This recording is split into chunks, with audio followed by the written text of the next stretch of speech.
1, 2, 1, 2. Level's good. Level's good.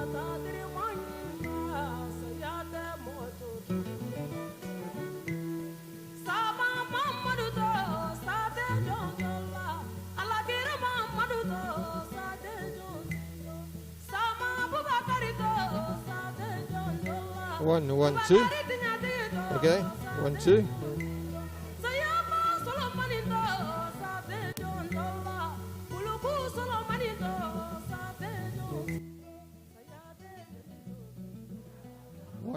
One, 2. Now good. Good.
ṣẹlẹ̀ ní ìgbọ́ dáadáa ní ìdí ìgbọ́ èsì.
Good evening, everyone. Welcome to the release of Teva's new book. But before we go deep into the evening, this is just a heads up to say we will be starting at 7 p.m. We apologize for the delay. But yeah, so in 10 minutes' time, we will, 9 minutes, thank you. In 9 minutes, we will begin with tonight's festivities. Okay, thank you very much. Enjoy each other, and we'll see you in 9 minutes.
say you belly full.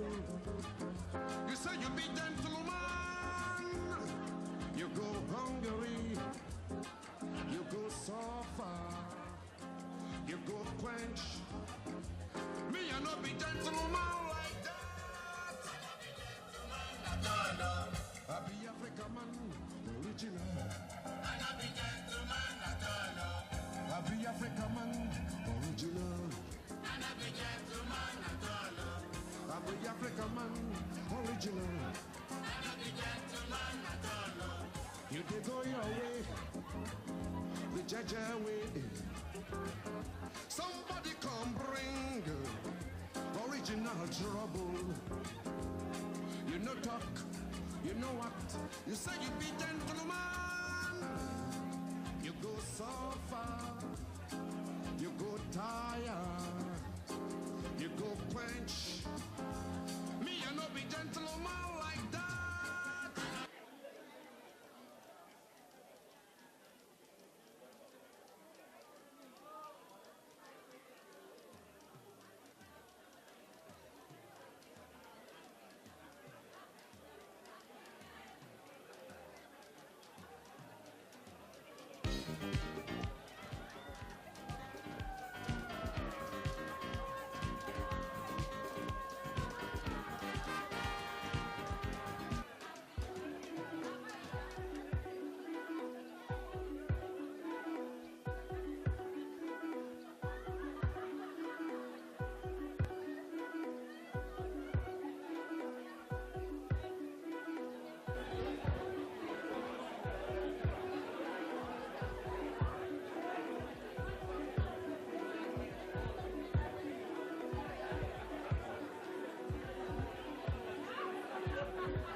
Yeah, so I'm just going to ask people to sit down.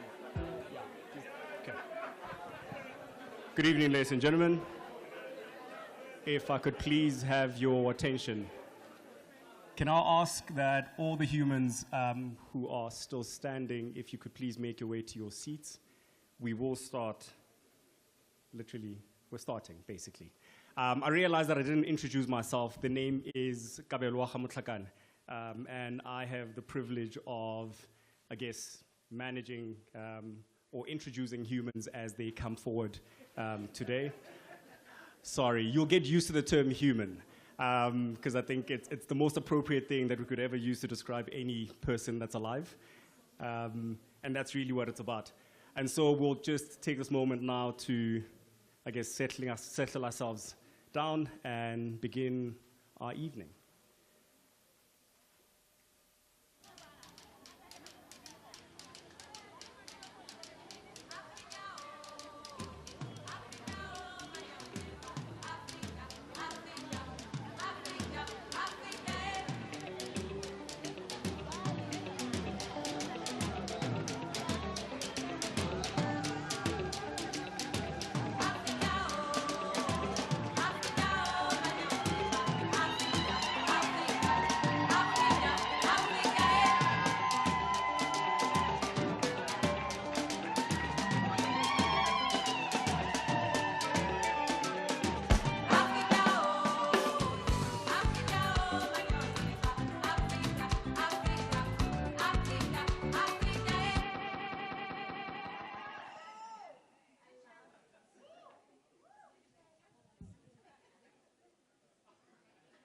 And so naturally, as this is an African occasion, I don't know if I'm the only person that struggled with the dress code conversation, because it literally just said African.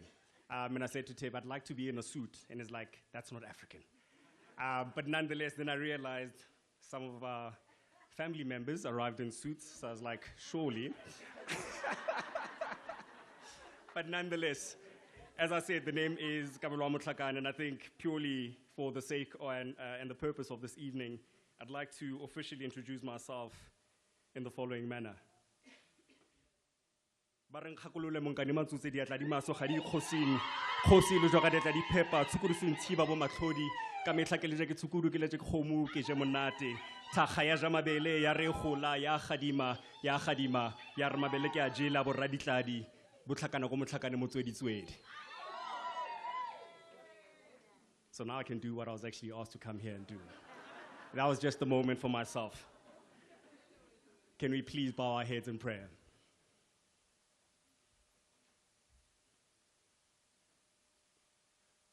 God of stories and soil, we gather in gratitude for the gift of words, for the stories that hold us, heal us, and remind us of who we are. Thank you for the courage it takes to tell a story, for the honesty it demands, and for the roots that keep us grounded. While we rise towards, yet again, what it looks like our coming. Bless this book, Rooted and Rising, and bless Tebe, that his words may stir memory, call forth courage, and remind us that our becoming is never finished. May every page be a prayer, every reader be a witness, and every story a seed, planted deep in the soil of Africa, growing towards light, truth, and towards us. Amen.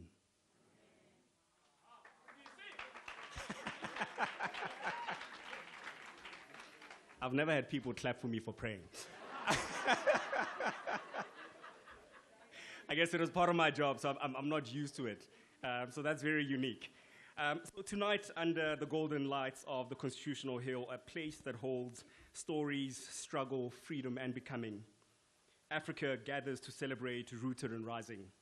Reclaiming our culture and redefining our global influence, this is the latest work of Africa's leading brand, Authority, a mentor, an uncle, a brother, a confidant, and a friend. Ntate, or should I say Dr. Tebe Kalafeng. And so this night is, I think, both a blessing and a moment just for many of us to reflect, to think through what it really means to be ourselves and what it means to become.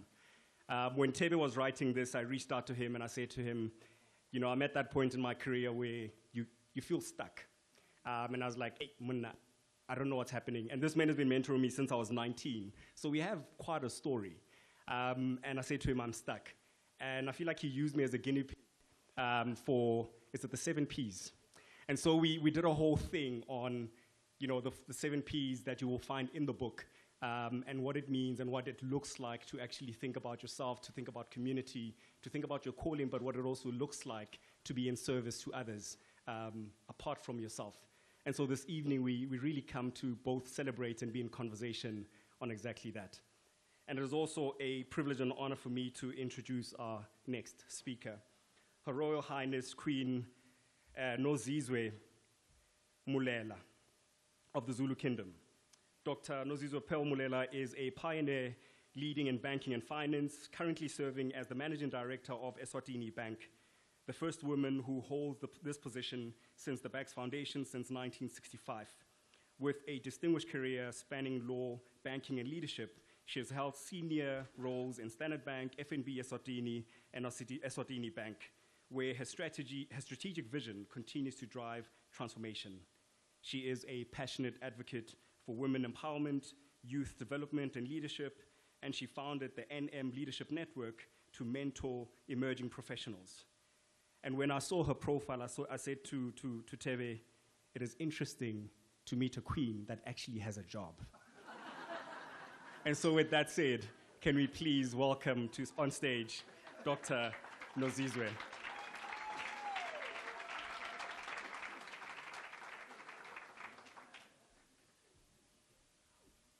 This is a different queen.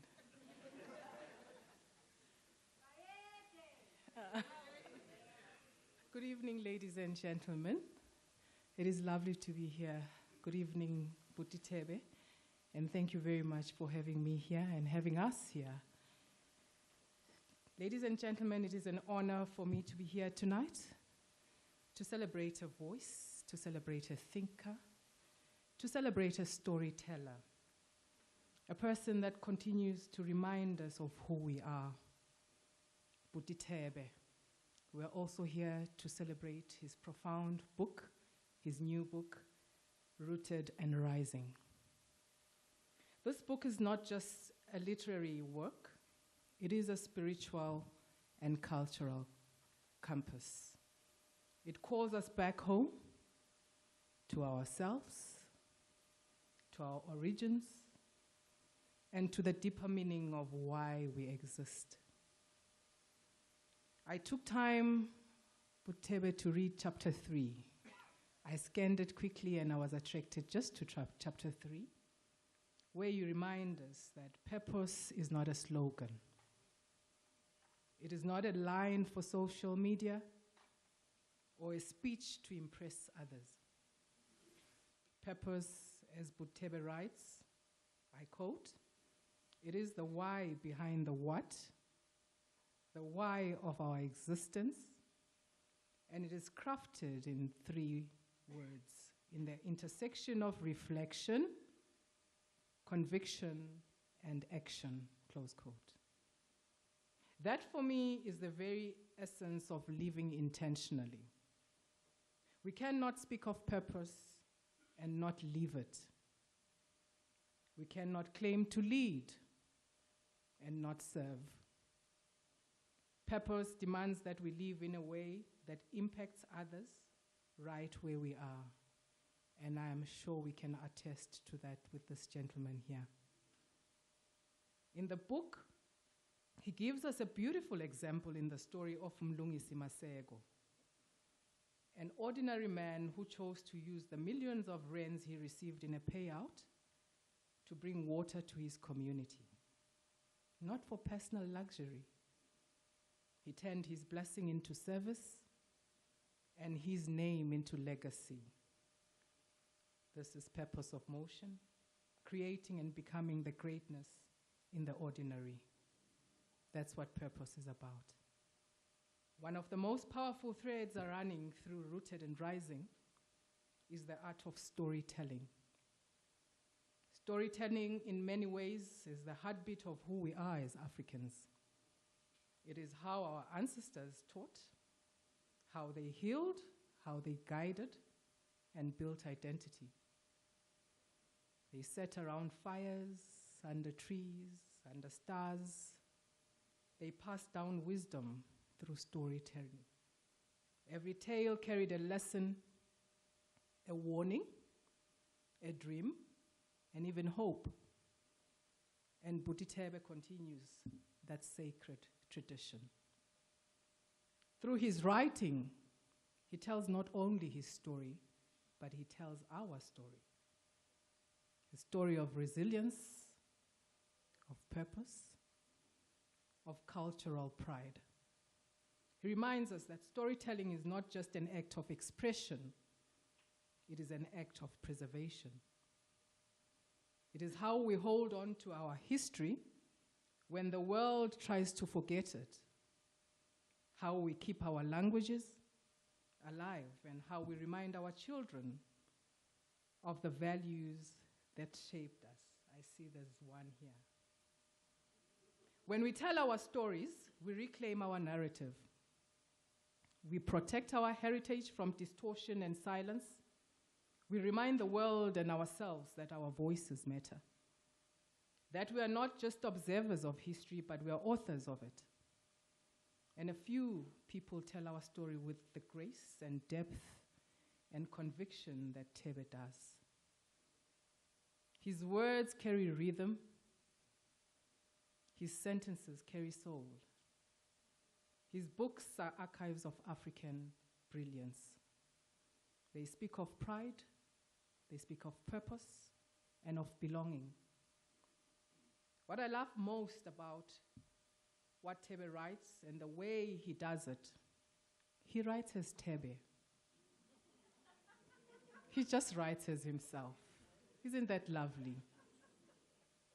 The same warmth, groundedness, and strength that he carries in person, it flows through his words.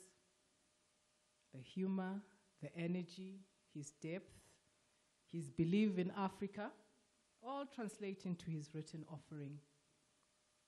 Through his storytelling, he teaches and affirms and uplifts us all. And this now leads us to one of the book's deepest lessons: staying rooted. To be rooted is to remain anchored in what makes us who we are.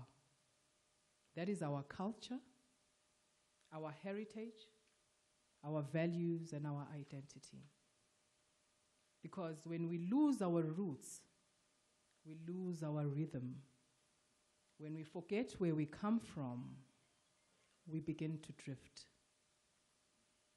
In every culture, our ancestors understood that roots are sacred. They are what keeps the tree standing tall through storms. So this book calls us back to that kind of wisdom, to stay grounded in our traditions, in our languages, in our communities, and in our sense of belonging. To rise without roots is to risk being blown away by every wind. But to rise with roots is legacy. The greatest gift we can give to those who come after us is to remain anchored in who we are, even as we grow and as we evolve. As someone who believes deeply in purpose, intentionality, and servant leadership, I am moved by how Rooted and Rising reminds us that leadership begins within.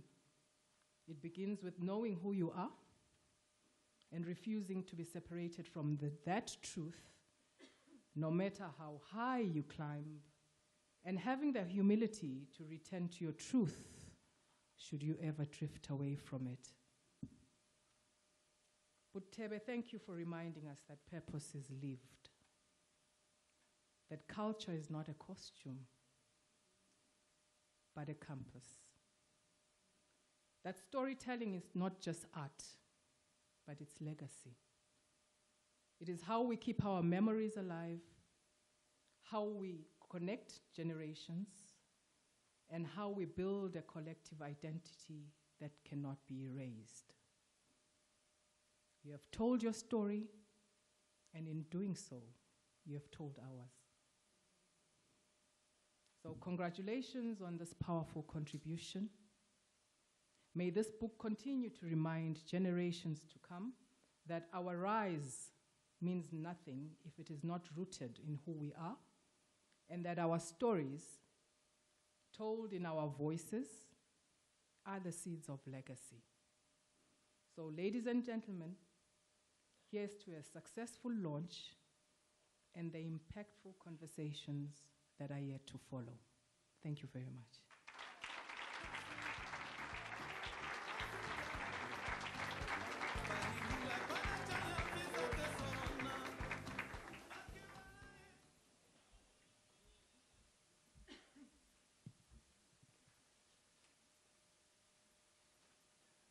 We are really grateful for those words, Your Royal Highness. And I think it's always so amazing to listen to people and how they interpret and digest what they read and bring it into their own. I think that's the beauty about this book is, Rising and Rooted is not a book that is meant to be romanticized. It's actually a very practical, it's a textbook if you think about it. And I think in my mind, if you're wanting to realign, to look at yourself, to re-energize yourself, it's one of those tools that one could use to do exactly that. And so now we come to, I guess, the moment everyone is really been looking forward to, and that is an episode of Nostalgia #3Talk. Sorry, I had to do that. If you are one of those who were not born at that point in time, you'll figure it out as the conversation happens. Or ask the elder or the 1K next to you.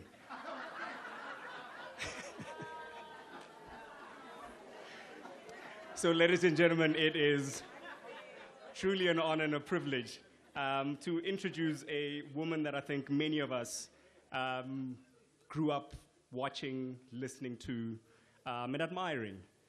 And so it is with great pleasure that I introduce you to Umama Nolene Malo Sango. I have to do that.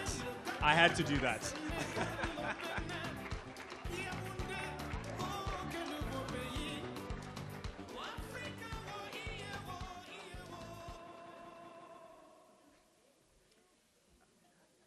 Can I stop? I was still going to read the rest of your profile. Oh, sorry, I just wanted to do. I still had to read her profile. And I'm going to do that, right? So Bonu Numtata Nolene Malo Sango is a pioneering South African broadcaster. I apologize. So my clicks are not oriented in the direction they should be. South African broadcaster, journalist, and philanthropist whose voice and vision has shaped the nation's story for nearly 4 decades. Her early days on Radio Transkei and her celebrated tenure as the 3 Talk presenter, she became a household name that many of us grew and grew listening to and adored, engaging the country in meaningful conversations and redefining what it means to be a woman in media. She is both intelligent, stylish, deeply attuned, and really speaks to the hearts of the people. And so we welcome you.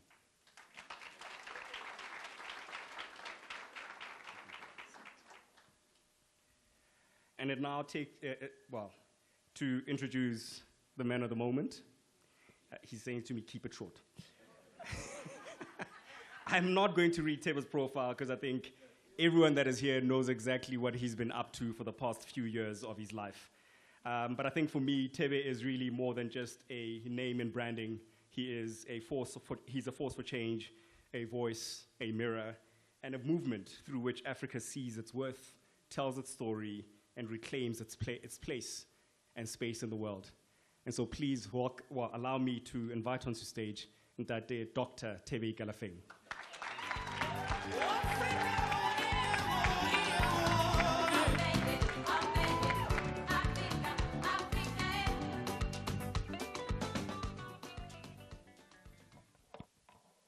Thank you so much for that wonderful introduction. Now, a little story. He's making up stories about us. Because I promise you, I accepted the invitation and I was humbled. I was so humbled that, little old me, Nkosi I'm ashamed, at my old age, being taken out of retirement. Menolene, how I hate this. So the gentleman sitting behind me was like, how Menolene? And I'm like, Nkosi, have I reached I am Menolene. But the interesting, just and what I'm about to relate to you, comes straight to the book, Rooted and Rising. So Tebe has been hounding me. Nolene, please send me just a little blurb about yourself. So I sent him 2 lines this afternoon, and the lines were Nolene Maolwana Sango, born in Mthatha, 1967. I'm fabulous, I'm a philanthropist, thanks, bye. So this is the message in green. Tebe then sends me and he says, Nolene Maolwana Sango, and then it goes on and on and on. And I'm like, I will not allow you to give me these few words. And when I could have been insulted because this is how I want to be referred to. But when I actually thought about it, it speaks to rooted and rising. So many things that Tebe says in the book, be unapologetic about who you are. Indeed, because I was confused. Because the challenge with us Africans is we are so used to underselling ourselves and not recognizing ourselves. Because I think, and which is what we talk about as well in the book, that a lot of times we want to minimize ourselves. And I think it's what Miriam Williamson says, which Mandela likes to quote so much. Says, who are we not to be fabulous and all those. So, and you're a celebrated broadcaster. And I thought, What does she mean? She's just beautiful and she's hot and don't. Unamanga. I never said beautiful and hot. I never. Yes, unamanga Thebe. Ndimdala kunawe ungakulinga uxoke ngami. I was like, what about Abu Basitsana, who grew up saying, when I grow up, I want to be like her? What is that like you that you have that we must celebrate? It's very, But and also, this by is- the way, the other thing I was going to say, it's a very African thing. It's also one of the reasons why we are where we are a lot of the times. Because everybody else comes to our countries and see our value and extracts it and celebrates it. But Tina, among us, we understand it. Why do we do that? And don't ask me that question because I'm not going to answer you. Why do we think theoretically? Why do we undersell ourselves? You talk about it in the book, but why? Just very briefly. Because in our culture, we never want to rise above the community. We never want to rise above everywhere else because we define ourselves in relation to everybody. And we never want to see ourselves standing out. And I think in a way it has affected how we also go out into the rest of the world. Because when we go out into the world, we then also want to reduce ourselves. Because our cultures, our communities have told us you should not stand out too much. The tallest tree catches the wind. But then, Thebe, when you were in New York, and the other Oh, but that was different.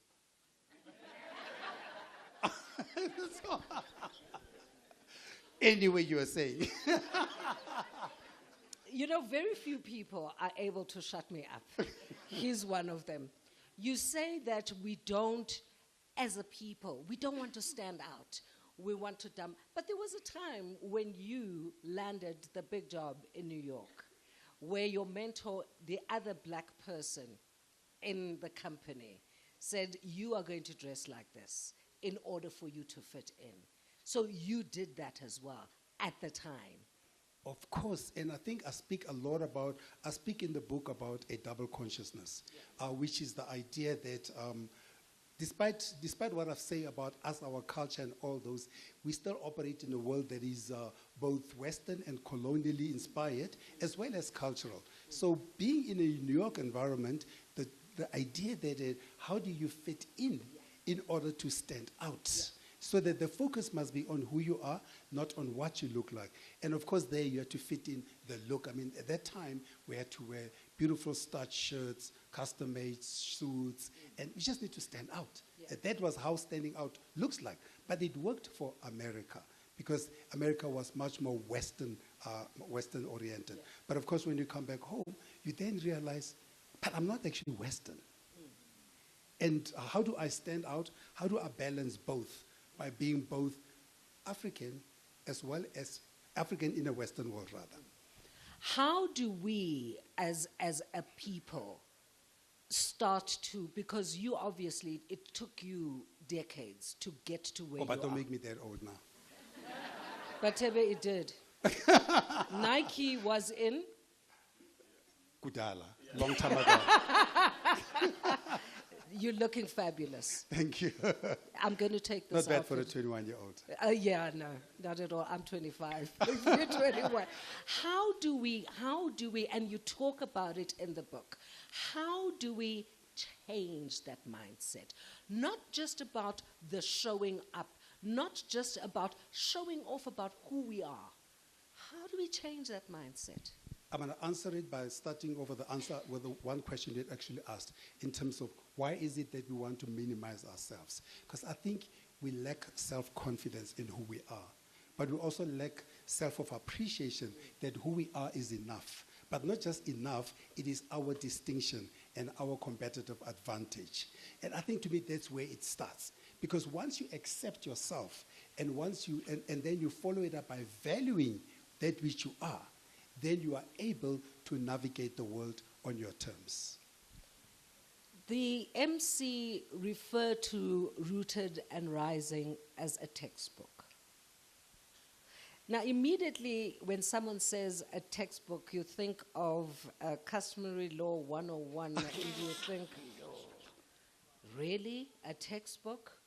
How do you feel about that reference? It's quite interesting. So he came to my office, exactly as he said, and he said, hey, you know, I'm trying to navigate. You know, you can see he's a very suave priest. I mean, they don't make priests like this anymore. Because I grew up in a Catholic church, so you know the priests wear dresses. I think that's where a lot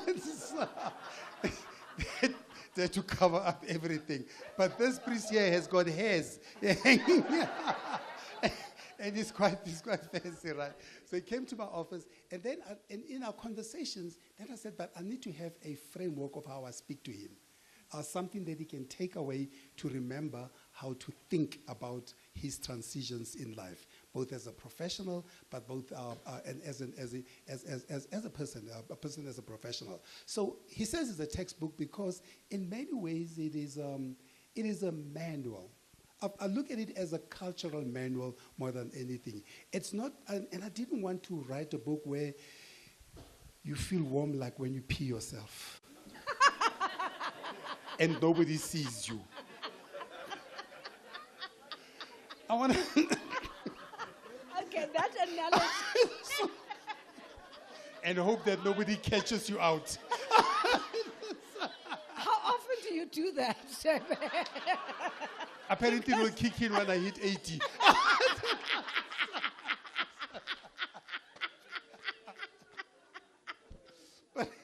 But you know, a lot of the, and I always explain, so let me take it back to who I am, for example. So what I do. So I speak a lot internationally. I stand in front of podiums and all those, and people like to book me to speak.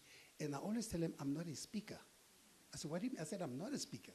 I'm just a thought leader and authority in a subject who knows how to tell his story.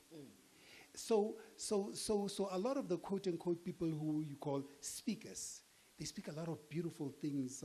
You feel really hot afterwards. And then afterwards you're like, kind of what were they talking about? As soon as you left. So I thought, let me do something that is both inspirational, because there'll be interesting stories. You know, the Queen spoke about one of the stories in there. There'll be stories which are more inspirational, but there's also needs to be a framework of, so how do I make this real for me? And that's where the blend between beautiful inspiration, but also empowerment. So it's an inspiration and an empowerment, quote-unquote, manual. So maybe it's not a textbook, although I saw Professor Isolde here from UJ. UJ has prescribed it for their honor students next year. Ah, that's amazing. So in that way, it is a quote-unquote text. But in the way I describe it, to me, it's it's a renaissance, it's a renewal, it's a call to action. It is a reminder of who we are. But as we go through the journey, because we've lost our way since 1884, we've lost our way. So part of what we need a manual on how to get back on that journey. And that's what makes it texty, if you will. The follow-up question to that would be, who should be reading the book, except the honors students or learners at UJ next year? But before we get to that, there's something that made me feel warm. I don't want to ask what's happening. I'm afraid. And what made me feel warm was reading the foreword. Nothing as dirty as you were thinking. Tebe, you sing of the grandmother who names a child with prophecy in her voice, of the young wanderer seeking clarity in a world of broken mirrors, of the artist sketching new maps of belonging with lines that refuse erasure. That warmed me. In fact, the foreword, before you even get into the book, the foreword is warming. It doesn't give clarity on the book, but it gives clarity on this human called Tebe. How did you feel about because you chose who was going to write the foreword? So the foreword was written by Professor Toyin Falola, Nigerian American, who has written over 100 books on African history, identity, etc., etc. And I decided because this book is a renewal book. It's a cultural book. It requires an authority who understands the continent, an authority who lives the continent, an authority who lives in America, but of course is an adjunct professor at UCT, Northwest, and UNISA as well, but somebody who understands this duality of who we are, but somebody who is seasoned at the age, I think is 75, who is seasoned in what it means to be an African and writes about it and lives it. So when I read it, of course, I mean, and he wrote this while he was in Japan. So he was in Japan during TCAT, so that's very recently actually. He was in Japan in TCAT. I said, Prof, this story, and when he sent it to me, I was like, wow, I also felt warm. I think your phrase, your buzzword is warm. But mostly I felt rooted. What is your full name? Tebe Itzile. The shield has arrived. Where do you get he does need that. He really. The shield has arrived like a volcano. You have arrived. When did Tebe know that this young man is going to make a mark? When was that defining moment? Because I think you do refer to it in the book as a one-liner, but for you, just for us. So one of the things I write about here is how our names are our destiny. Mm-hmm.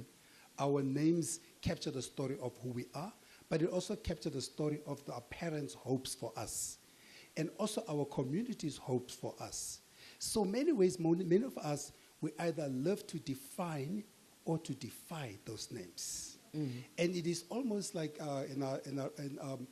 there's a quote in there about a quote about how the name becomes a humbling experience.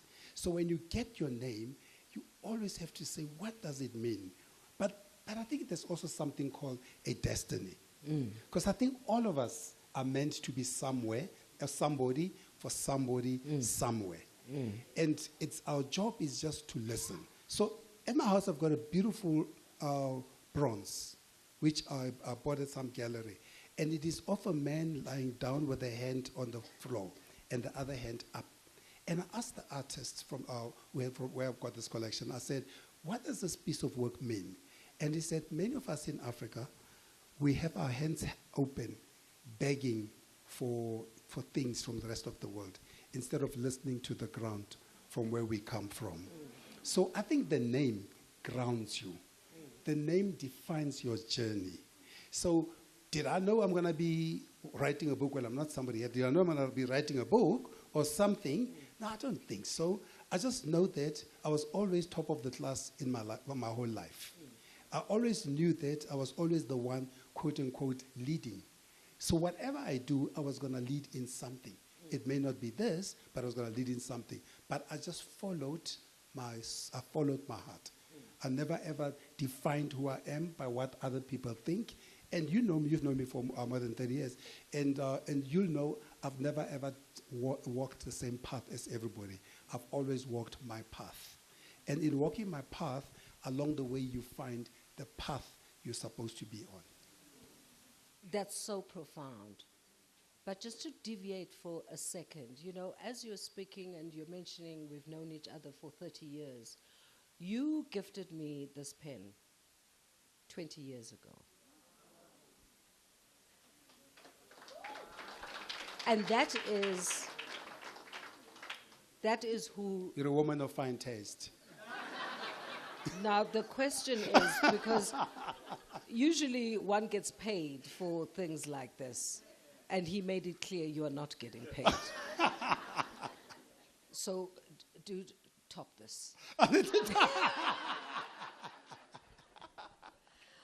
one fascinating, and this is not something, and I'll come back to who should be reading the book, but Oh, yeah, I need to answer that, yes. no, I haven't asked it yet. She's a problem. One very interesting thing about the book is as you go through the book and then you're hit with a playlist. Every single chapter you are hit with a playlist, which I had the pleasure of indulging in as I was preparing for this interview. The most amazing experience, because you take your phone and there's Brenda Fassie, and you listen to Brenda Fassie, or you listen to Salif Keita, or you listen to Sanko Mota as you indulge in the book. You know, my feet are rising because I get so excited about it. And because it was an exciting experience for me, because this was the first time I've indulged in a book where simultaneously I was able to listen to music. Talk to us about that. Because our culture is not just our proverbs. Our culture is our music. Our culture is how we present ourselves. Our culture is our food. So I thought, let me create the book that speaks to a big enough part of our culture. And then for every chapter, the seven primary chapters inside the 7 piece, I thought, what playlist captures the essence of what we've talked about? What playlist speaks to people? What playlist speaks to the need to take time out? You know, I think the first song in the pause, well, that came to mind was "Take Time" by Canaan, and it's like, my goodness, these songs all remind me and remind me of who we are, and remind me of where we come from, but they also capture the song. Now remember, a lot of people. And every time I felt the hurt and I felt the giving getting me up off the wall, I'm just gonna take a minute and let it ride. I'm just gonna take a minute and let it breathe. I'm just gonna take a minute and let it ride. Right? I'm just gonna take a minute And I'm just going to take a minute, because, you know, where does Canaan come from? It comes from Somalia. Ethiopia lives in Canada, and the story of him celebrating his mother, the need to take time out and reflect on where he comes from.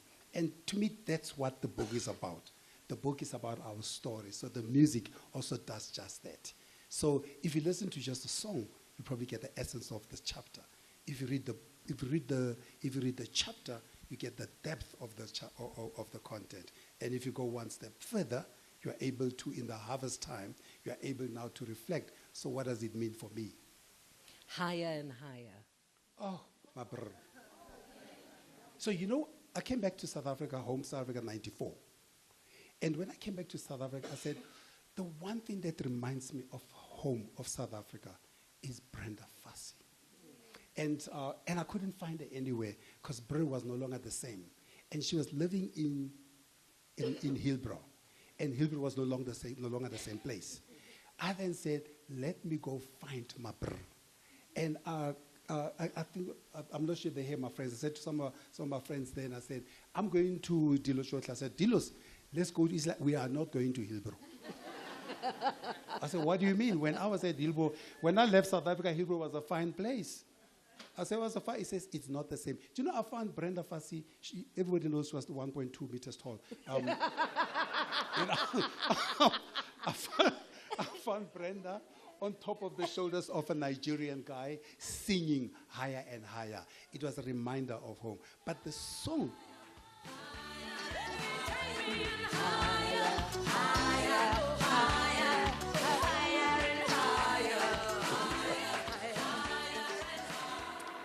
But isn't it beautiful, that song as well, because it's a triumphant song. Yeah. It's a triumphant song. It's about getting things done. And I love that about Brenda, and I love that. And so the book is infused with that type of storytelling between music and words and proverbs and cultural aspects. Did you get help in getting the music, in aligning the playlist with the different chapters? So I called my friend Lebo M, the Grammy Award-winning composer from Lion King. I'm sorry, who's your friend? I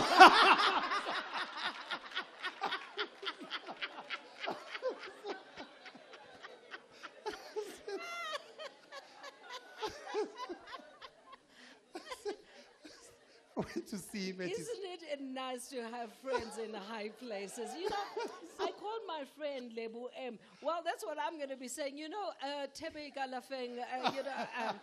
So I was leaving home today, and I'm leaving, and my children ask, where are you going? And I'm saying, I'm going to Uncle Tebe's launch. So the one Googles, he says, oh, this guy, you know him. And I'm like, yeah, he's my friend. So Lebu M, but Lebu's also my friend. Yeah, Lebu's all our friends because we all have the DVDs and we all have the Netflix and we all have the CDs. It's all our friends. But anyway, I went to see Lebu at his house.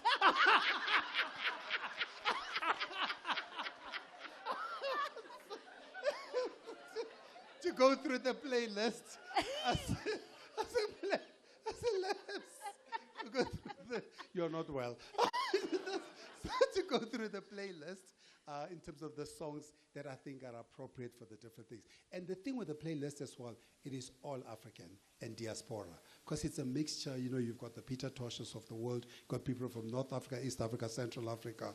And I wanted to make sure that the playlist captures our story, because our story is not just told from South Africa or from the continental Africa, but our story is also told by the Canaans of Tegemenids who are based in Canada and America and all those. And that's how the story looks. And by the way, I was so intentional as well, as you probably saw, that I first started by writing the book fully Afro-focused. I had no quotes from people from other continents which arrived in 1652.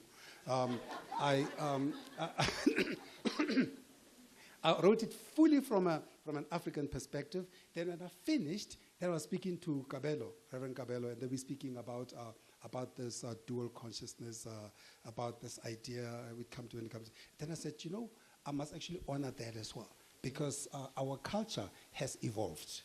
We are not just Africa from Africa, but we're Africa as well, inspired by the other cultures. But I wanted to find the African story everywhere.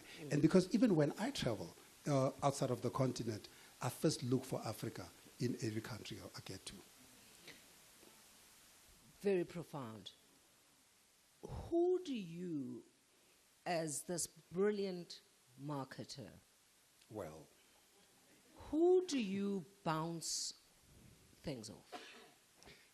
Who do you, when you've got this brilliant idea, rooted and rising, you know, I'm going to write this book because I need to write, even though a year ago I dropped one book, but I'm going to, and I'm traveling 1,000,000 miles an hour, and I'm doing interviews, and I'm at the yellow table, and I'm all over the place. When you quietly sit down and say, okay, Tebe, you've written this book, let me give it to someone as a sounding board. Because we can't know it all, as much as we like to think we do. And you, as this grounded man, you know that I need to, let me get someone else just to look at this. Not for reassurance. The one thing I've learned for myself, or I've been able to do for myself, is to take inspiration everywhere. Yeah. There is nobody too young, nobody too old, nobody too inexperienced. Matter of fact, Michael Kambai is 21, 22. He's in Morocco. His brother's here. Caleb, his father's here. Chris, they're Congolese. We must just check their passports.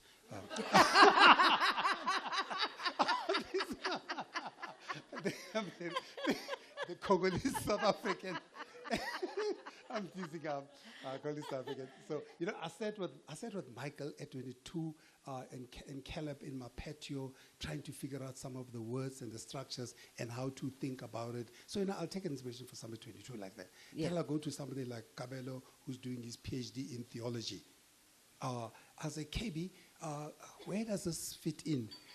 Then I speak to Will, who's Will has got too many doctorates. He's African American. I'll go to Lerato next door. So all these people here had a say somehow. So I think because this book is not my book.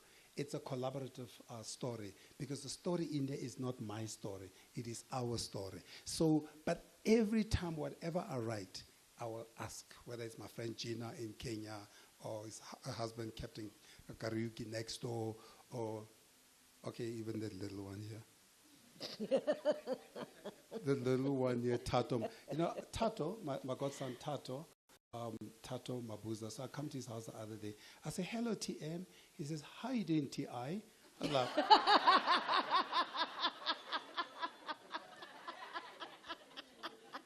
So anyway, you're going to get inspiration from TM, and you're going to get it from other people. So there's professors, there's lots of professors actually went through this book as well. From UJ, from UNISA, Professor Isolde's here, she also went through the book. There's tons of people. I take inspiration everywhere, because no one person knows everything. Yeah. But by accessing the knowledge around you, you become better, and the product becomes better.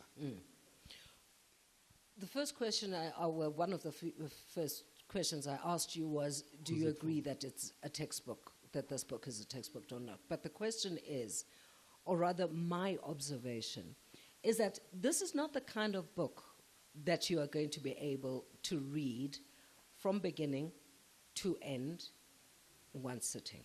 No. Because this my impression. I had to read the book because I needed to do this. But I need to read the book. I need to go back, because there are some uncomfortable questions the book asks. There are some uncomfortable, unsettling, self-introspective statements, comments, worksheets that you like, okay, I need a quiet space, a cup of tea, put my feet up, and actually really read the book. Okay, some people don't do cup of tea, but that's a different subject. Okay, glass of wine, whatever. Listen, Tebem, now I had a mini stroke. I can't drink anymore, so which is a very big question. Well, you've never drank alcohol. No, I've never drunk. But my friends do. So one of us had to drive for them. Only Desmond and I don't drink among my friends. The rest are drunks, but we love them.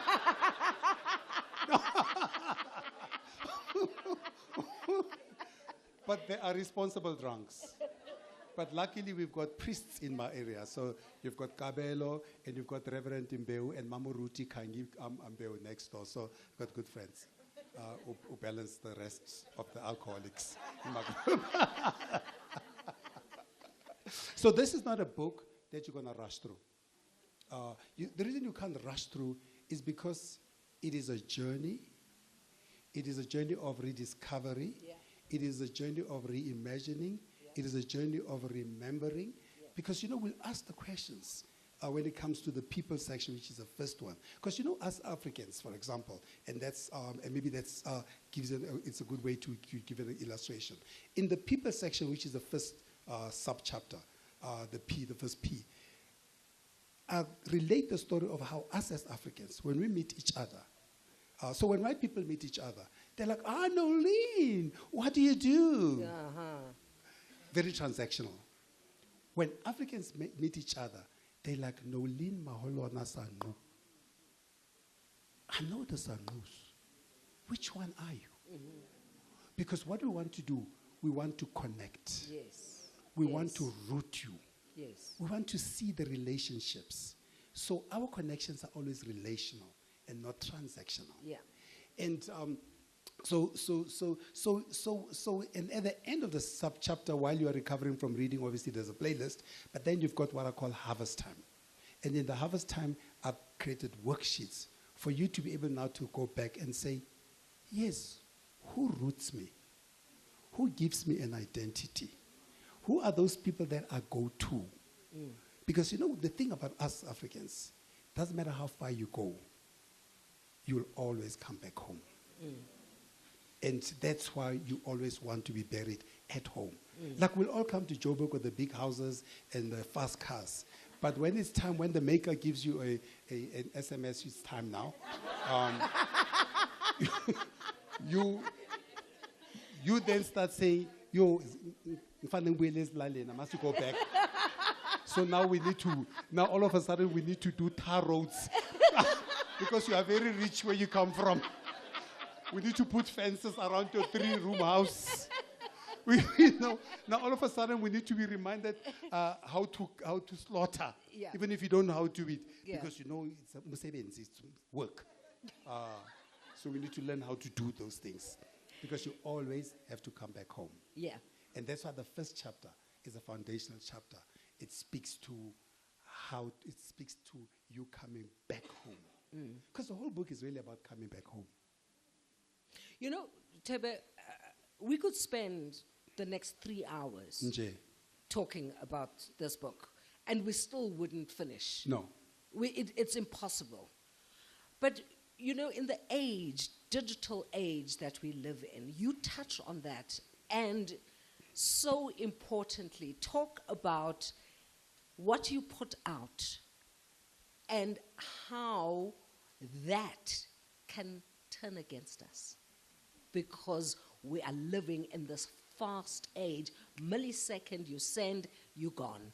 Reputation gone. I mean, I'm summarizing it in the most crude way, but you put it so eloquently in the book. In the 6th P or so, I think I call it presence, how to create presence. I talk about this digital times that we're in. That's now where the duality comes into place. That I'm not just saying that, yes, if you want to tell your story, you must go paint with the Khoisans and draw those little people with the small butts and the long legs on the stones. I was talking about the Khoisans, that's what they look like. What's wrong with you? But I'm saying that part of how you're going to tell your story as well, you're not always going to have to go out and then scream that everybody knows. So now you can have to tell a story in the digital world. But also, if you don't exist in the digital space, they will exist you. Because these days, you'll find out people say, no, Tebe's got a Facebook, he even sells crypto. Then Tebe says, but I don't know anything about crypto. I am not on Facebook. No, you are. Somebody has created a life for you. So it's such a dangerous place that we're in. But also the other danger that we're in is people forget now that you can't have another story on digital that is inconsistent with your story in the community. That now you need to align the two. Because most of us are beautiful and wonderful on social media. Our Instagrams, we are always on point. Then when you come and see us at our homes, then we need to run quickly to go powder up quickly so that I can be the same person. So it's also about understanding that in the digital age, authenticity is still important. And this book is about authenticity. How do you tell that to a slay queen? Oh.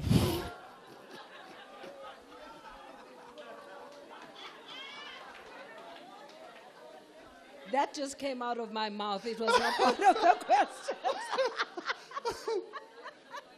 Wait until the blessers are broke. Then they'll have to come back. So you don't have to say much. They just have to go broke, or Mokhosi just has to shoot himself.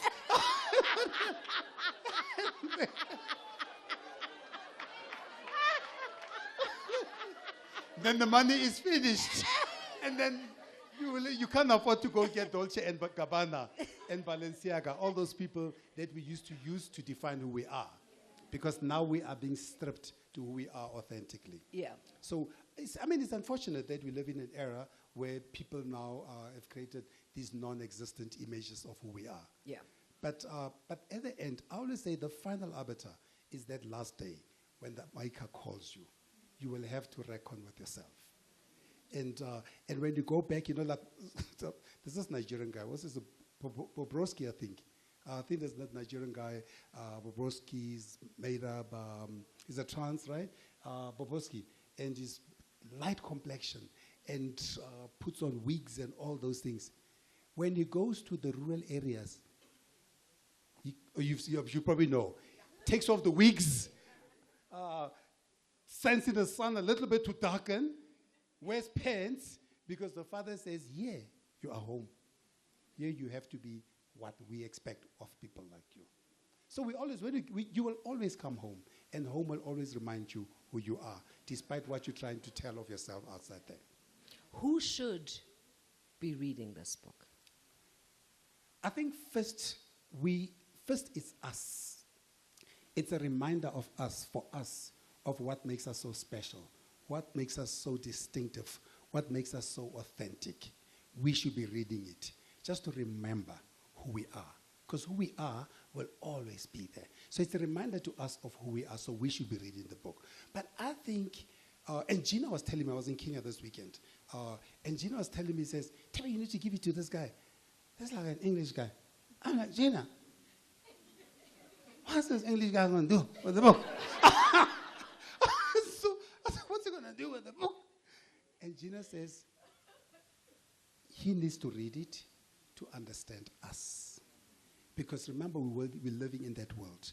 And in that world where we interact with different people, we need to understand each other. So this book is not just for us to remember who we are, and for those who know ourselves to deepen who we are, but for those we come in across who don't know who we are, to reconnect with us, to understand us, so that we can be enriched in how we engage with each other.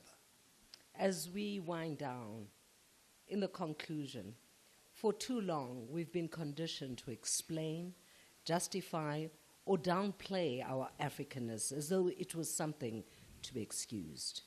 But to be unapologetically African is not a fault.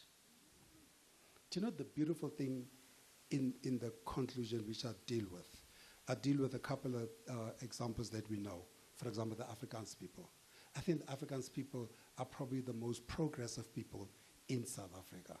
And the reason they are progressive is because they are the one people who have curated and protected their culture. And they have deepened it. They've started academia, university, they've started multiple industries, and they speak their language, and they are the only people in this country who can go from crash to PhD speaking their language. The rest of us you know, I mean, sorry, I don't want to point the 100 people I saw who've got children, and that, oh, my child doesn't speak English. I said, so too sorry. Just have to speak English. Then I remind them, I said, but how did you grow up? Because we grew up speaking the other language. And English was just the bonus. So what did Ghana, and hopefully it's correct, but I saw something that Ghana has now legislated that all primary education will be first in the indigenous language. Just like how we grew up. The fact that I can speak English like a black person, or like my friend Barry Maluleke here. Barry is my only Tsonga friend. I don't know any other Tsongas. And Barry speaks English in Tsonga because he learned English in Tsonga.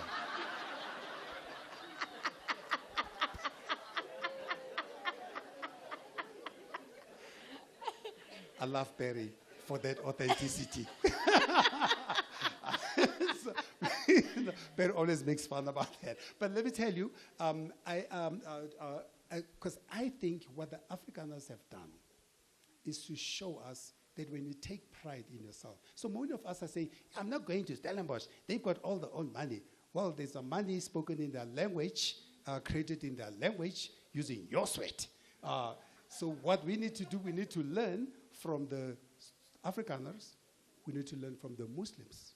Because what do the Muslims do? They take you as well from the madrasa.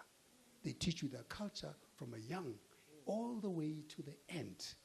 We need to learn from the Africans, from the Muslims, from the Jews. We need to come back to ourselves and understand that being who we are is our distinction, is our currency.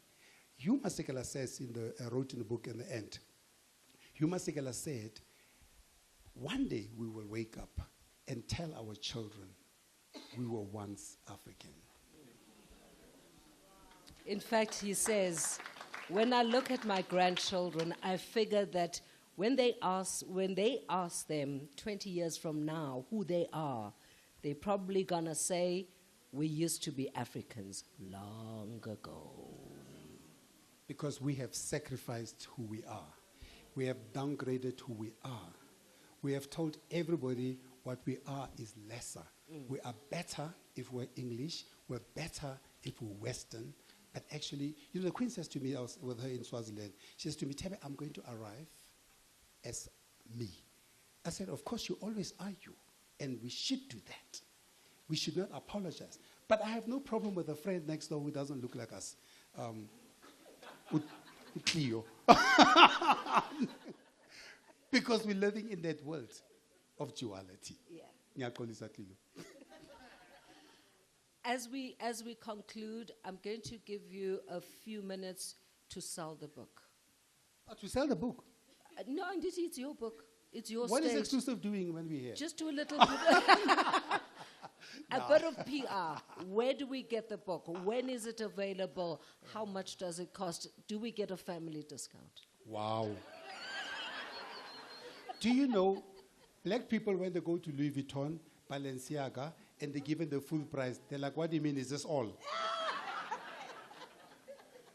But when they go to Madlamini, who spends all night coming up with that dress and making little margin on it, they now take away the margin from Madlamini. So Madlamini is working for nothing. There's no family discount. The book is at Exclusive. You know, I'm very proud of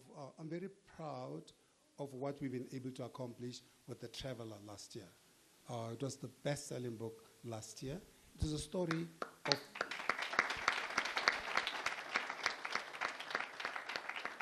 it was maybe told through my story, my journey, but it is our story, and a reminder that if you want to understand ourselves, we need to live where we are and travel and see how the other side looks like.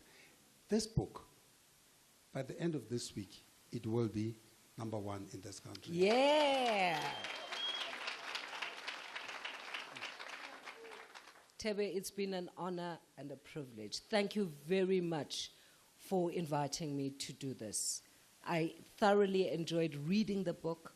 I thoroughly enjoyed being with you in conversation with you. Thank you very much. Thank you.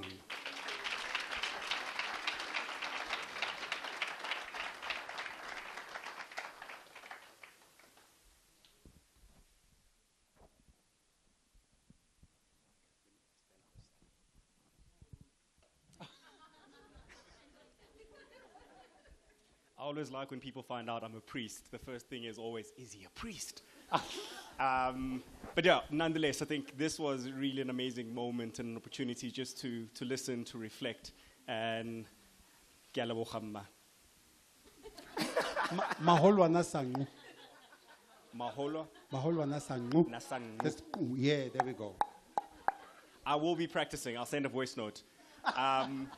So in a conversation with Tebe, I said to him, maybe we should open the floor to some questions if people have any.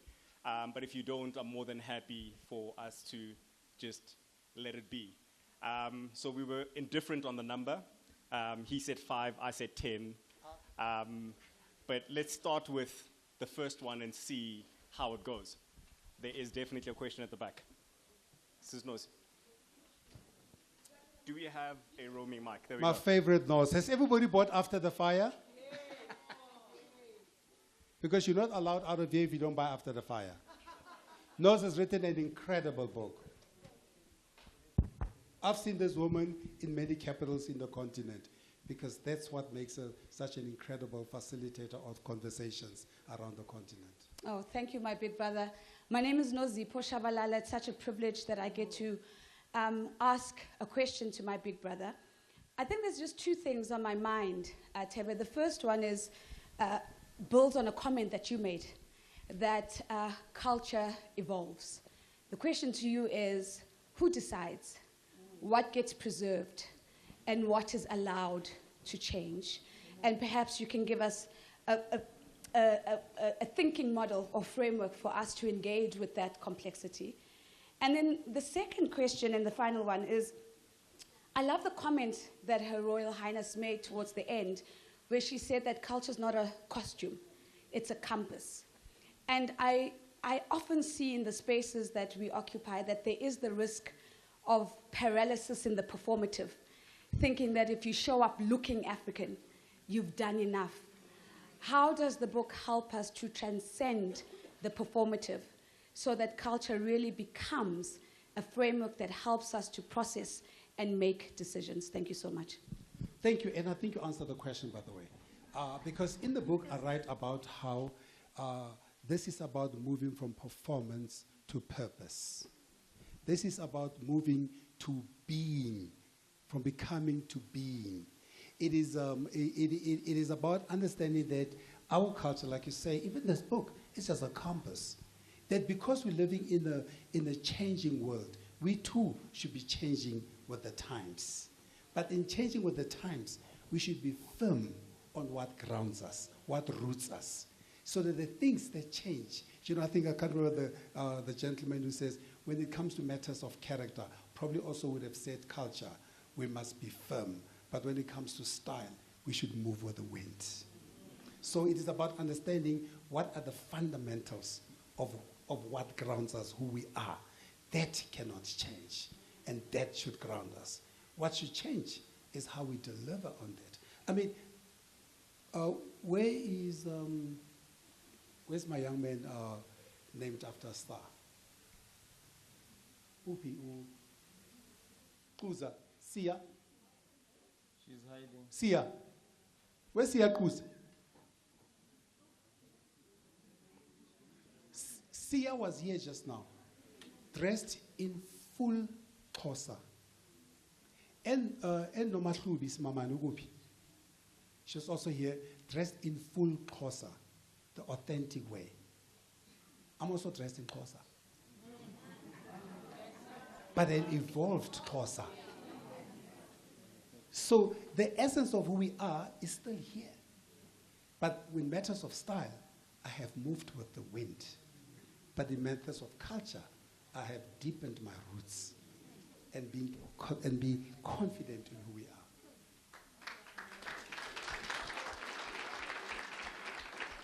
Congratulations, Tebe, on another book that you've written. I'm here, and I'm not going to say anything. But coming from Botswana, there was something that used to hurt us a lot as Botswana. When our first export being DJ Fresh, they would say, South Africa's very own. Now Tebe is Botswana. He's from Botswana, and we claim him. You're not allowed to dress like that in Botswana.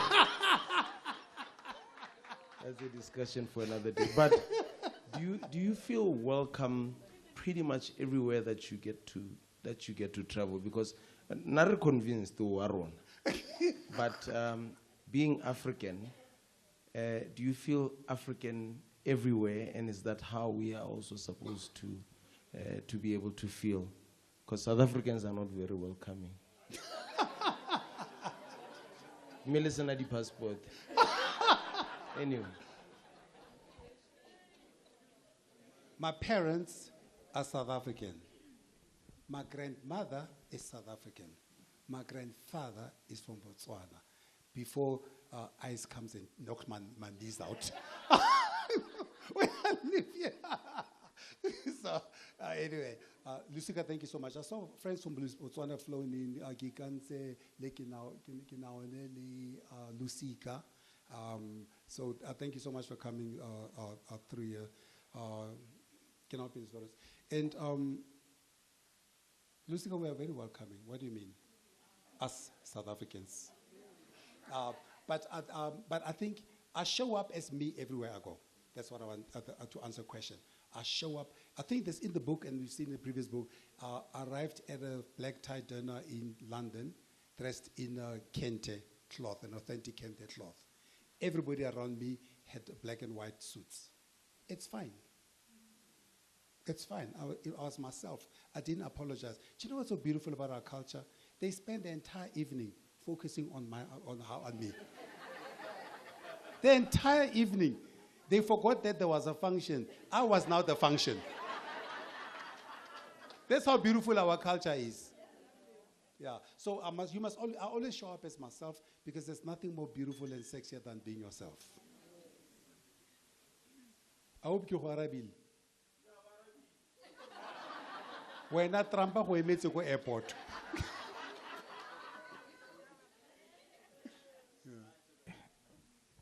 Okay. Congratulations on the book. I haven't read it yet. I'm yet to read it. Enkos. Yeah, you touched on, Angelo Dube here.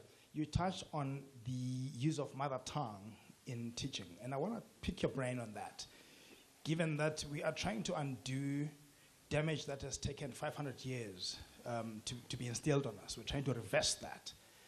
And how the Afrikaners are beating us is that they've purposed their language not only as a subject in itself, but as a language of teaching and learning.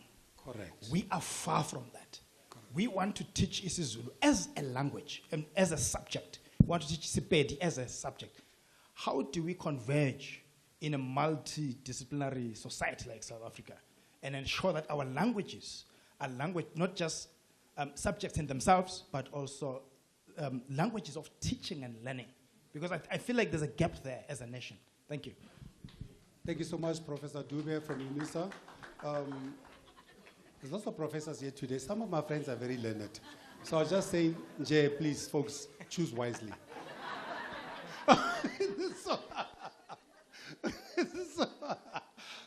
I made an example about, I made a facetious comment. I was just teasing about Barry. But what Barry said was fundamental, so true. Let's give apartheid one credit. We don't have to give them for everything. They taught us in our languages. They taught us English in Setswana. It's another subject for another day to reconcile the two. But they taught us English in Setswana, mathematics in Setswana. Because Ngugi wa Thiong'o once said that the best way for you to internalize anything is through your mother tongue. And that's what they're trying to do in Ghana by saying that we need to teach people in their mother tongue for them to be able to understand and internalize. They said they'll catch English on the way. They'll get Italian on the way. They'll get it. When they go to Italy, they'll meet Italian. And when they meet King Charles, I don't like him. When they meet Prince William or somebody, whoever one of those, they'll catch English on the way. So I think the way to do it is first we get rid of the system that we have. Second, we get rid of the leadership we have. Third, we then bring in the people who are visionary, who put the country first and not themselves first. Until then, yeah. Sorry, I can say these things because some of my friends are advocates. Advocate Happy Chingila, my friend, just got...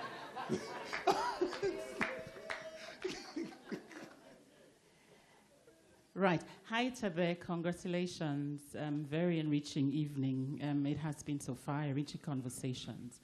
So this is almost like a leftist question and is around cultural gatekeeping. When you're watching, I'm a big user of TikTok or just, hanging out on TikTok, you would find Black Americans who are, kind of, I don't want to say appropriating, but representing themselves in either of our cultures on the continent.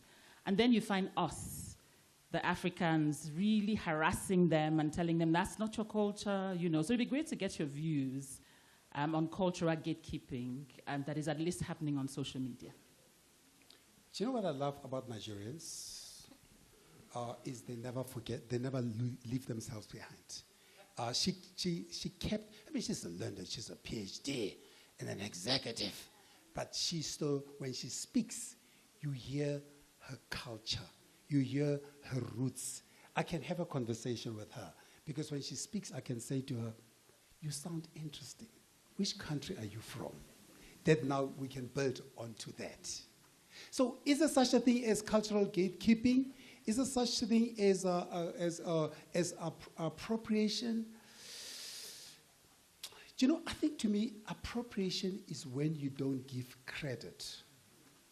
But when you take on and embrace other cultures, it's appreciation. And as long as you give credit, I don't think there's a problem. Because we're the last people to talk about appropriation. Because look at us right now. We are wearing shoes. Some of us have got Indian hair. The poor Indians are suffering. We are sitting on Western chairs. So we're the last people to talk about appropriation because we are the kings and queens of appropriation. So let's allow the other kids to steal a little bit. As long as they tell us, it comes from them. Because we like to say, this is from Louis Vuitton in Paris. So as long as they also say, this is from KwaZulu-Natal in this particular city, it's fine. We just want recognition for our creativity and for our distinction. There's no problem with it. So to answer you, no, we should not be gatekeeping. No, we shouldn't be going on to stages and talking about appropriation, because the minute we say that, can we please send back those ships that came in 1652, the Reiger, Dromedaris, and the Goede Hoop, and let's pack them up with all the things that we are wearing right now, that we are eating right now, that we are living under, and send them back to Holland. So we can run around naked in our little patches.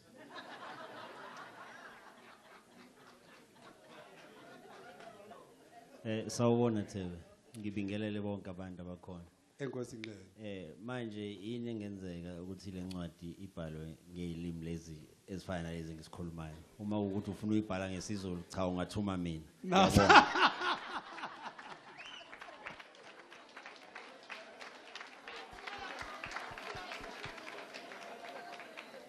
Okay, the only part I didn't like about what he said is the last part. Because the last time I heard Tuma Mina, we were all excited. We thought this country is going somewhere. That's the only part I didn't like.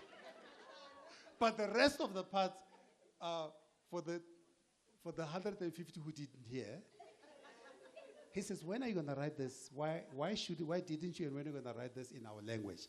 And should you want to write this in isiZulu, send me. And you know, Ngugi Thiong'o, I think 72 or 77, was arrested because he decided to write only in his Kikuyu language. And he says, because when you express yourself in your language, you get the nuances right.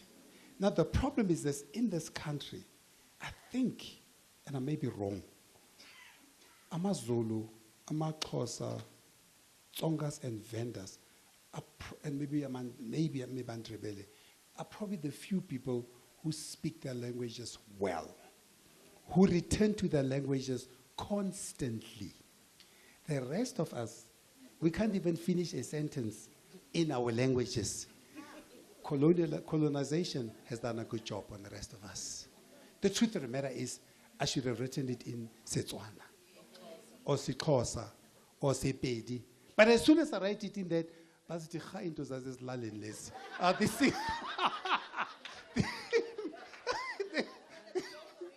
Are you with me? They will not read it. Where's the translation?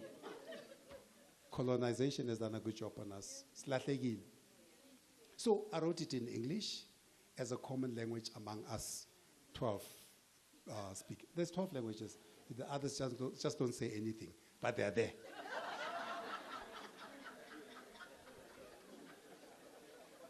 We're done.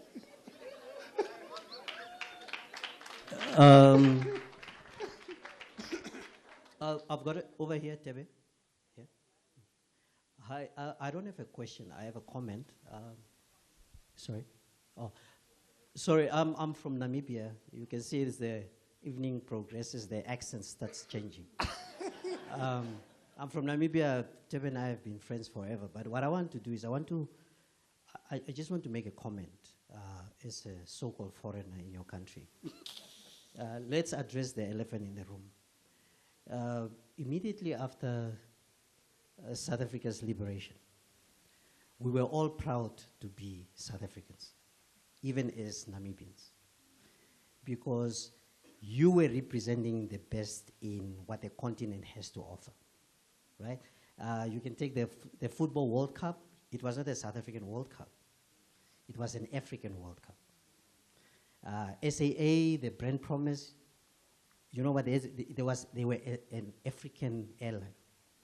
Now, the reason why I'm giving you these examples is that somehow, somewhere down the line, you as South Africans have lost the way. And, and you know, so when Tebe was telling me that that's the title of his book, and he said it's rooted and rising, it really resonated with me as a Namibian. The one message I want to give you as South Africans here tonight, and I'm not just saying that because Tebe is my brother, you need to be proud of that man and the work that he's doing on this continent, right? Because what I like about Tebe, and I think one of our sisters here said it here, what I like about Tebe is not about form. It's not about the beautiful African outfits. It's about substance. So when Tebe stands up and says, I'm going to visit each and every African country, he means it. When Tebe is in Namibia, when he comes, let me just give you an example. When we are together in Namibia, he becomes Namibian.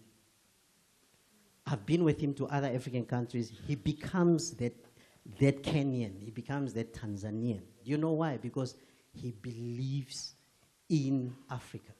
So for us, it becomes very worrying when the messages we are getting from South Africa, that you are uprooting other Africans, saying, yeah, they are taking up our hospitals, our jobs. What happened?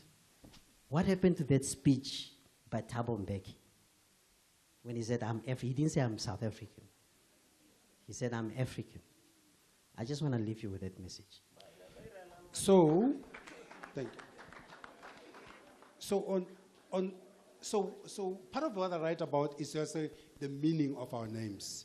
So there's a name here on page 36, Ngumbilemo Muta Wamkweta. It translates, I will fight my own battles. That's Lazarus' name.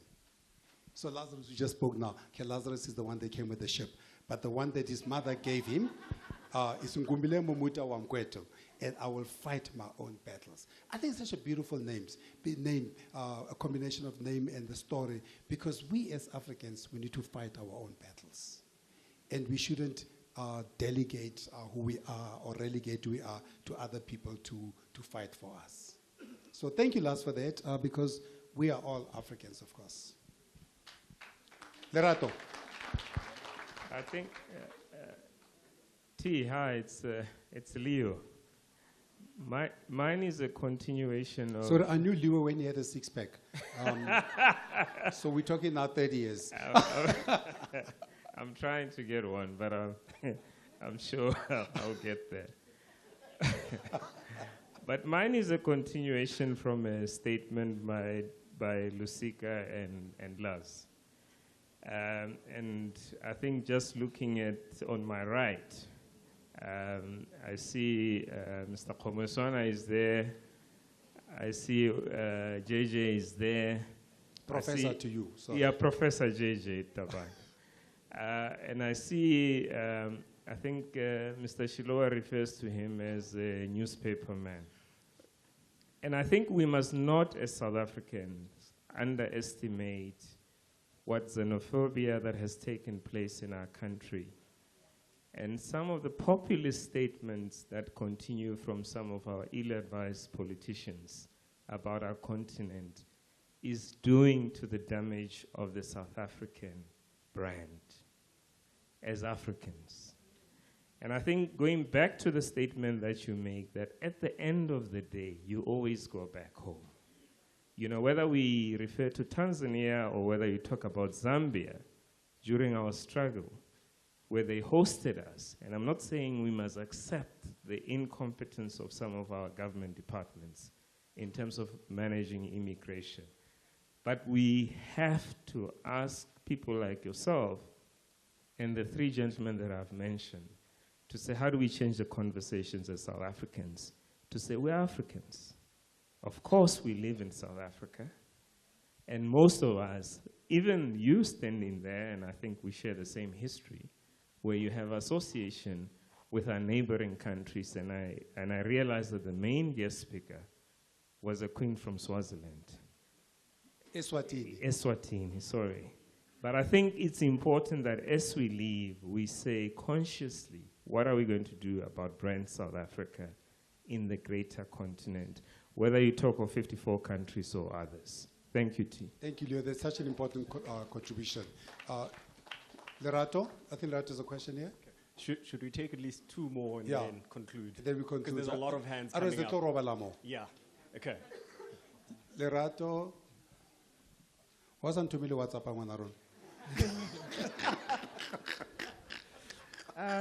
Thank you, and Taba, congratulations. Thank you, Lerato. Thank you so much for your contributions as well. She read this book, Disrupted, as she was in holiday in Lesotho. She just walked just across.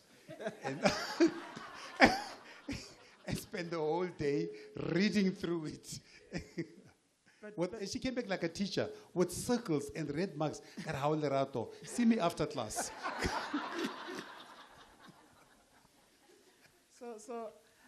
Because I have the benefit of having read the book, what has struck me about the book and about these conversations today is two things. The one is that we have allowed other people who, illegitimate people, to become the purveyors of our culture.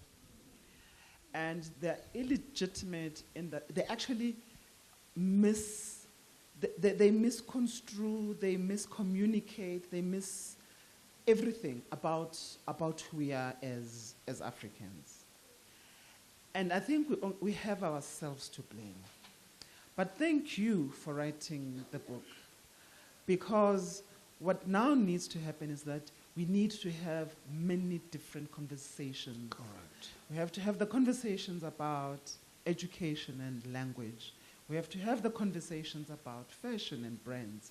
We have to have the conversation about branding South Africa or rebranding ourselves or reclaiming the South African brand, as it were. So where are we going to have those conversations, and who is going to lead in the generation of those conversations? I had hoped that we would have, but there is. There's someone from the SABC, my friend is here. No, the SABC has done a wonderful job. The African Language Services, they are here broadcasting live. They're taking pictures. Those who want to be famous, who need content, just smile as you're passing. It's radio. But there's also SABC TV. Yeah?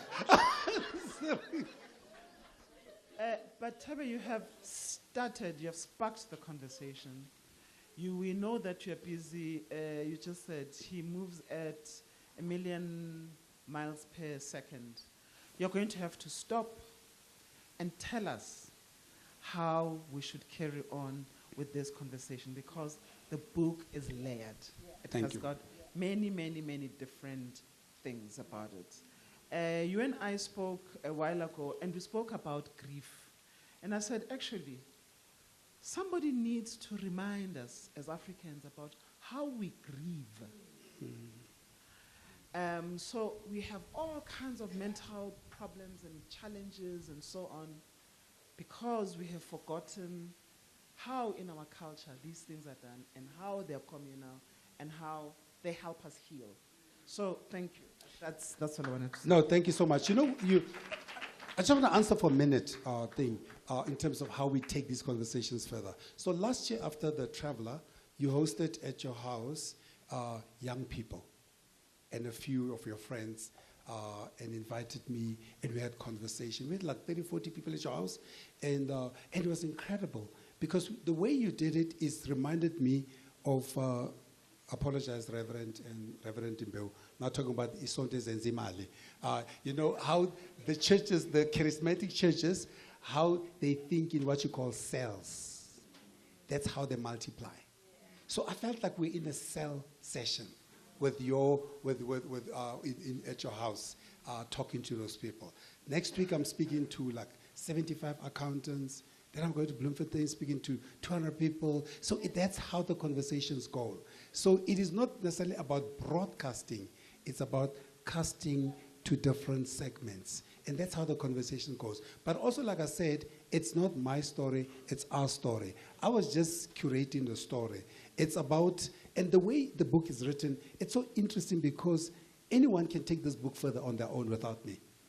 Because of the way I've done it in the middle sections, where there's workbooks and all those. So you almost can take this story without me and create your own cell to take the conversations further.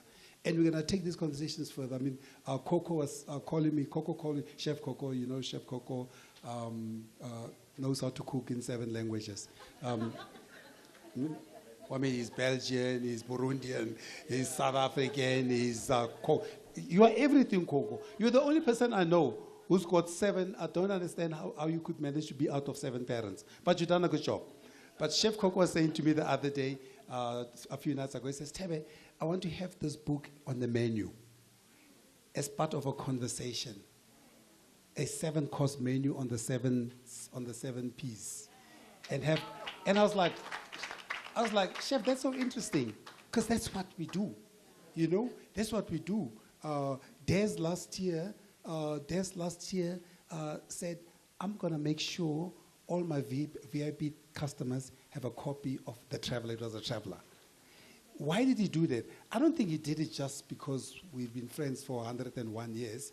He did it because he said, not everybody's going to get to travel. And you know, these, the ones who eat at Desmond, you know they've got money. And most of them, the furthest they travel is Cape Town and Paris. So Des knows the only way some of them are going to go to, some of these ashy places I go to, is to put the book in the hand. But it's about sharing the story. It's that, Lerato, to answer your question. The conversation travels that way. It is that book you give to your child, that cell we had at your house, that meal over this, and that's how the book story. That lecture at UJ where the kids are going to get the book to study. That's how we're going to take the conversation further. We need to, by the way, if you go to universities, 3/4 of what they prescribe was written by dead people. And us, the alive people, they're like, yeah, but we can't put a book by Tebe, they know him.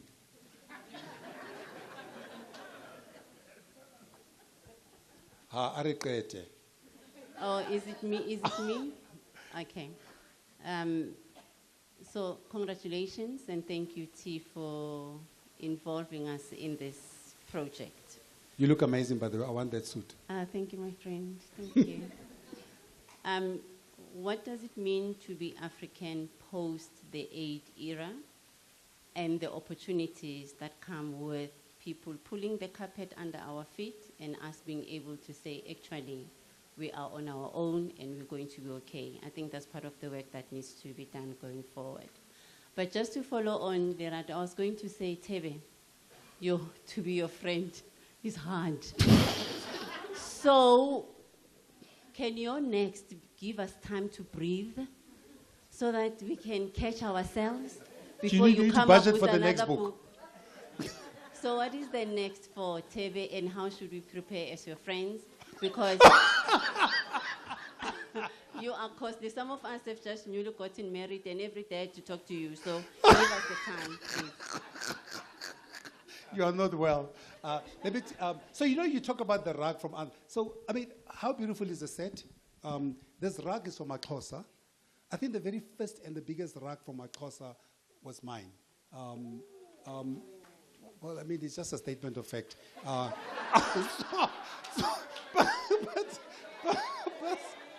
But I mean, look where they are. Look where they are now. They have evolved now, And they have brought our culture into our living rooms. So, you know, when I went, I called Laduma and Ntsika. Where's Ntsika? I called Ntsika. Did Ntsika Zunglibanton? And you know, just come. You can't afford them. Just wear them for free and bring them back. You know they're going to take pictures, so you can't wear them again. So anyway, bring them back. Anyway, I went to. So, but our cultures are right here. Nobody can take our cultures from us, pull the rug from under us, if we have our feet on this rug. If we are planted on this rug. If we wear our culture proudly, if we are proud of who we are, nobody can take it away from us, Kanye. Kanye is the epitome of evolution. So ladies and gentlemen, just Benedict, Dominic. Benedict. I call Benedict Dominic. Okay. But if his name was Kagisho and Tumelo, I would never forget it. Thank you.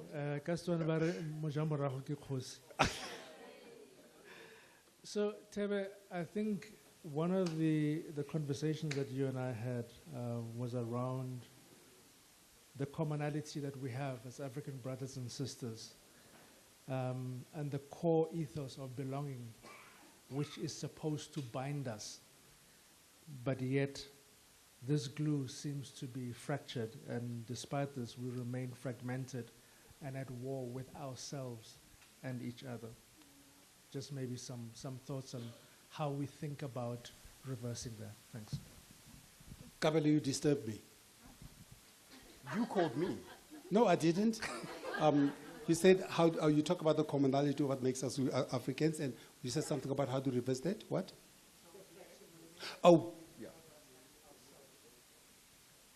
How do we reverse that fractured? To me, I think it starts. Is it Desmond Tutu or Mother Teresa said, "Start with what you have, where you are." No, it's not Oprah. No, it's not. Oh, it's not Oprah. It's Mother Teresa. Oprah appropriated it. So I think it is each and every one of us taking that responsibility and understanding the implications of our actions and our behaviors wherever we are. So, well, obviously, in our transition from from wearing incredibly beautiful suits, which got moth in my wardrobe now, to wearing incredibly beautiful African clothes. And what was so interesting is, in the transition, people used to stop me and they say, "Hey man, Tebe, you and those clothes and those rags from Africa." Then down the road, I started seeing ministers, politicians wearing them. Then I said, that's quite interesting. And you know what they say? We saw you. Because each and every one of us does that. And we change in small increments. We don't have to say much. We just have to do what we can with what we have where we are.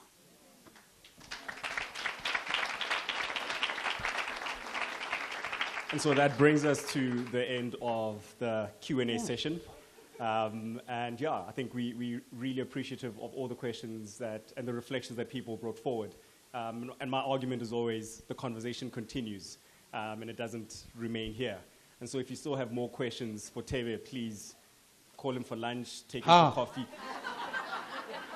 book him somewhere, and continue to engage. But before we wrap up this part, I believe there is an announcement that Tebe would like to make. No, we are not Oprah. There are no books under the table. They are exclusive books. No. I think one of the things, so for the last 15 years, I've been doing this Brand Africa research, the study, and which is also part of how this book came across. And part of the outcome of that is only 20% of what we admire as Africans come from Africa. So in other words, 80% of the brands that we choose are not from Africa. So how do we fix that? So first I started Africa Brand Leadership Academy. And I said, perhaps I can do a bit of helping to train. But I thought the one big thing I could do, the one most transformative thing I could do is what I'm going to do now, or what I am doing now. So where in the final signatures we will have a proper get-together to launch ABLE, Africa Brand Leadership Education Fellowship. So I am launching a fellowship for PhDs focused only on African brands.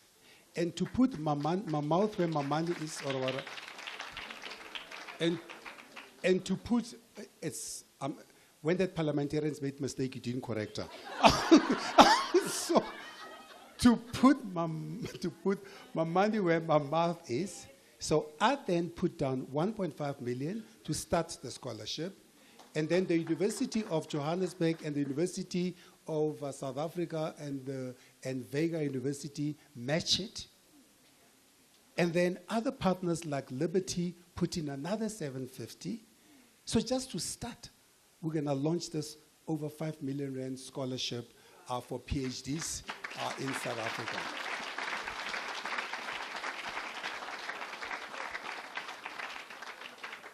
Now, because I'm not an egomaniac, it is not called Ikalafeng anything.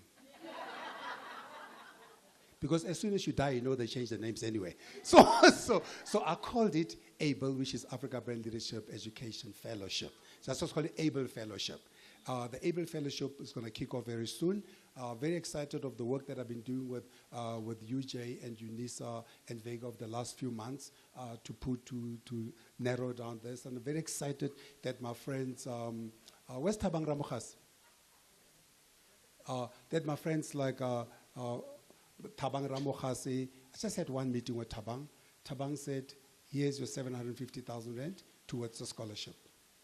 I just had a couple of meetings with the VCs of UJ and the professors of UNISA and VCs, and they just said, we will match what you do. So I said, fine. So here's my first 1.5. So you match it, and we move on. And because, you know, we can talk about these things. We can talk until the cows grow horns. And the thing that's going to happen is we're all going to die. All these mansions and the Lamborghinis, the 4 ones were the same color. They're either going to be repossessed or we're going to leave them behind. So, because you can't get them into the grave. But down the road, there'll be an Elon Musk coming from this country. There'll be a Laduma coming from this scholarship. There'll be a fellowship, rather, who will then have such a transformative impact in the world. So it is not the number of people we are going to get out. It is the quality of the people that we're going to get out. So and every year, I'm also announcing a prize for the best PhD in Africa-focused brand leadership.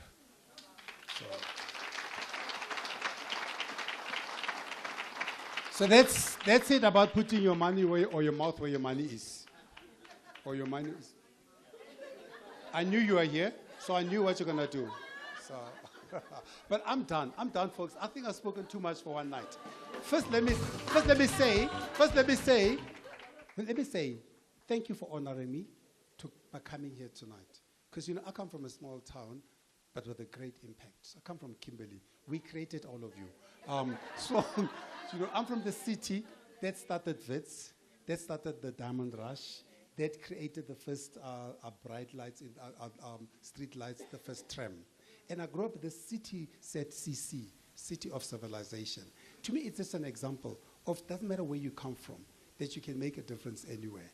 But to me, what matters mostly is that any one of us can make that difference. So I'm incredibly humbled that you all have chosen to come and hunger yourself here and eat little sandwiches and chill with me and talk about this incredible piece of work. But most importantly, I hope to call on some of you, because 5 million is not enough. We need 10, 20 million on the scholarship. So y'all with the big checkbooks, I'm coming to y'all, knocking. Nah, man. So just last few housekeeping matters. There some drinks and eats at the back of the room. We'll be signing books for you this evening if you are that way inclined. You can buy both the Traveller and then root yourself as you're rising. I had to do that. What you did there. Okay. And so being a typical Anglican priest, I'm just going to ask you to take a moment just to quieten yourselves. Ntate Kalafeng, ke tlo ntsha kubu.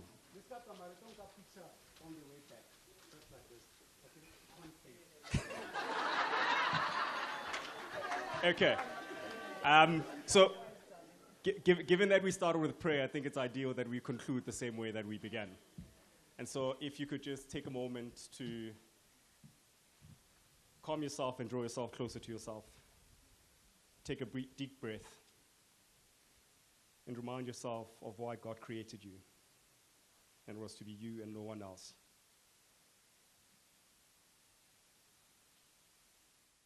And so, Lord God, we thank you for this moment to chat, to reflect, to think, and to deepen ourselves in the mystery and the story that you've invited us to be part of. We ask that you continue to work in and through Tebe and many of us who continue to do your work and minister to those who are not equally as privileged or advantaged. We ask you to keep our minds and hearts focused on the things that really do matter.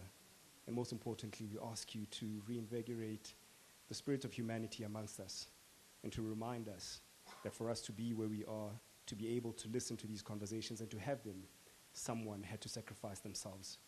And so invite us to that sacrifice. Invite us to rooting ourselves, but invite us into fellowship, into building, and to think positively about what it means to truly be human in the 21st century. In your name we pray. Amen.